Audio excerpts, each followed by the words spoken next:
대한민국 서열 1위 회사 삼성전자가 1년에 벌어들이는 순이익은 44조 원, 미국의 애플은 이보다 28조 원 더 많은 72조 원을 기록하였죠.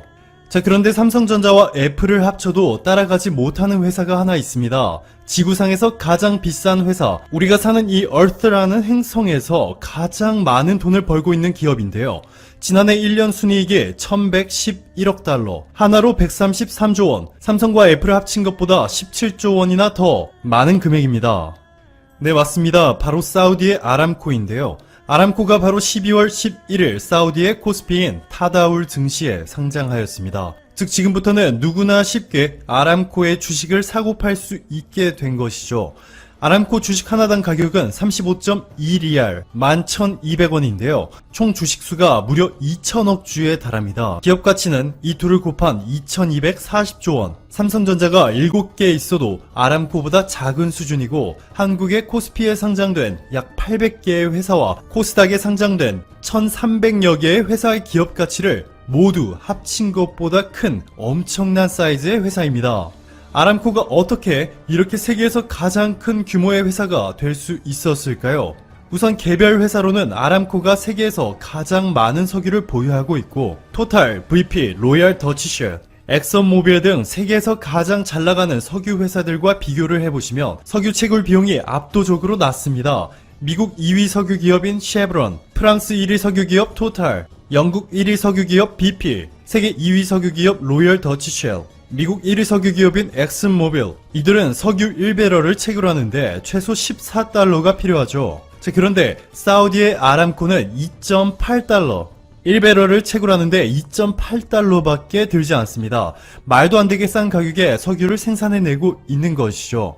세계에서 가장 석유 재고가 많은 기업이 말도 안 되게 높은 마진율을 기록하다 보니 가장 최근 아람코가 발표한 자산 규모는 총 464조 원에 보유한 현금만 55조 원에 달했습니다. 2천조 원이 넘는 기업 가치를 자랑하는 아람코가 이번에 주식시장에 사상 최초로 상장하게 되면서 전세계 수많은 투자자들로부터 천문학적인 금액을 추가로 끌어모으게 되었는데요. 사우디의 아람코가 이 돈을 한국에 점점 더 많이 쏟아붓고 있고 일본에게는 엄청나게 충격적인 움직임을 보이고 있습니다. 일본이 이러한 움직임에 더욱 불안에 떨고 있는 것은 아람코의 한국 투자가 단순히 한국 기업들의 규모를 조금 더 크게 하는 수준이 아니라 일본 대기업들의 미래를 통째로 흔들리게 할 만한 아주 충격적인 내용이 포함되어 있기 때문인데요. 지금 바로 이 시원하고 통쾌한 소식 전해드릴게요. 가장 먼저 한국의 현대차와 아람코가 수소에너지와 탄소 섬유 소재 개발 분야에서 손을 잡았는데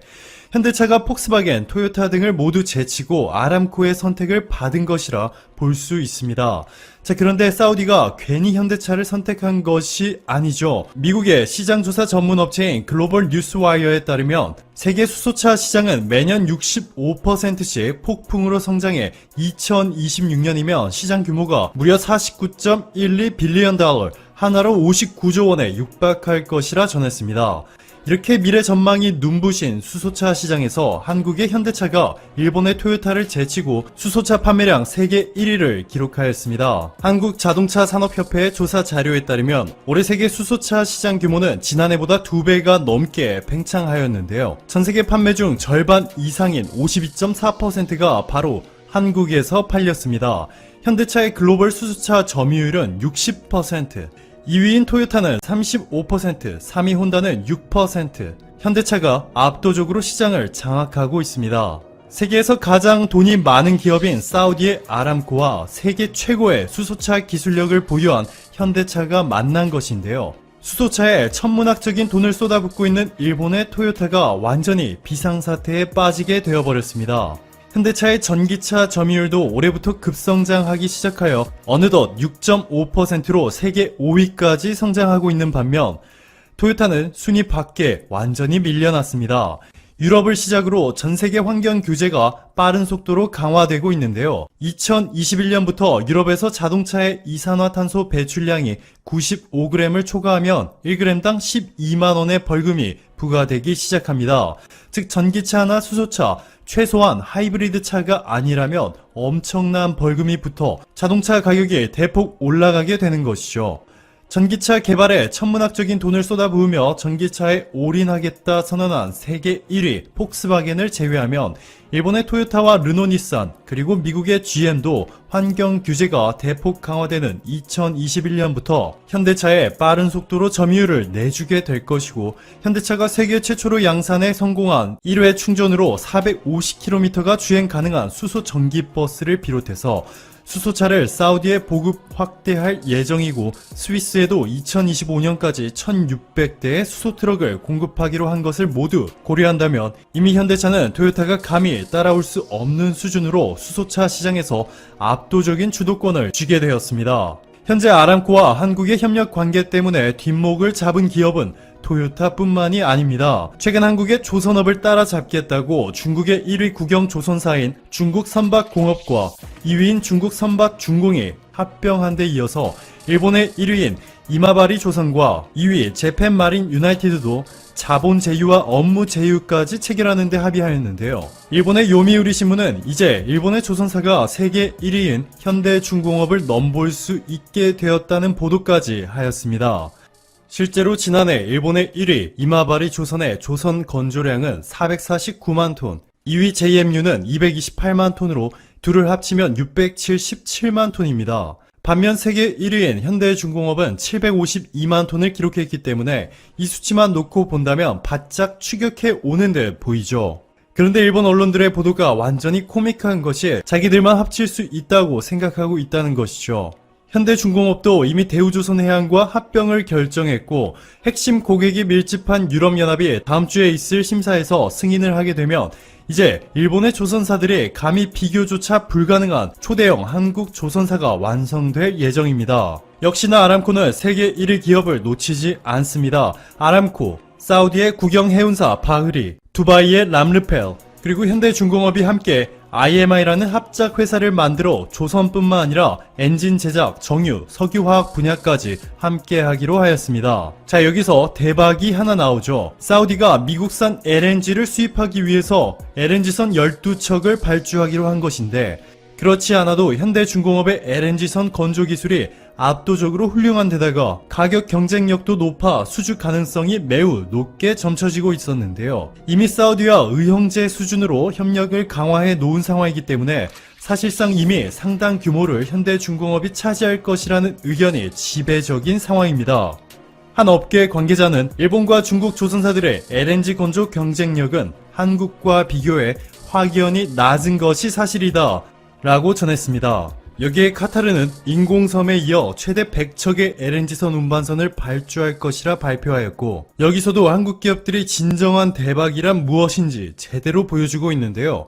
이와 관련한 자세한 내용은 영상 아래 링크를 통해 확인하시면 좋을 것 같습니다. 아람코의 하위야 우나이자 가스 저장 프로젝트 2조 2600억 원 규모의 가스전 공사인데요. 이것도 이미 삼성 엔지니어링이 아람코로부터 계약 의향서 LOI를 접수하였습니다. 삼성 엔지니어링은 이미 사우디 정부로부터 세계 최고 수준의 설계와 기술력을 인정받아 지난 16년 동안 15조 5천억 원 규모의 수주를 기록하고 있습니다. 최근 아람코의 주식이 세상에 공개되기 전에 사우디의 실세 빈살만 왕세자가 자신의 측근인 야시르 알 루마얀 국부펀드 회장을 아람코의 신임 회장으로 임명하였는데, 한국에는 매우 긍정적인 신호인 반면 일본은 뒷목 잡고 쓰러질 일입니다. 만수르보다 35배나 많은 재산, 1247조 원을 가진 남자가 사우디의 빈살만 왕세자인데요. 포브스가 발표하는 세계 부자 순위 1위, 아마존의 제프 베조스보다 재산이 8배나 더 많습니다.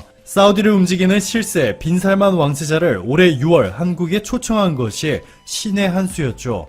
사우디 왕세자의 한국 방문은 1998년 이후 21년 만에 처음 있는 일로 빈살만 왕세자가 한국을 찾은 것은 이번이 최초입니다. 이후 최근 빈살만 왕세자가 전화통화를 통해서 문재인 대통령에게 지난 6월 방한은 무척 유익하고 성과가 컸다 라며 건설, 인프라 등의 분야에서 사우디와 한국의 협력 관계가 강화되고 있는 점에 매우 기뻐하였습니다.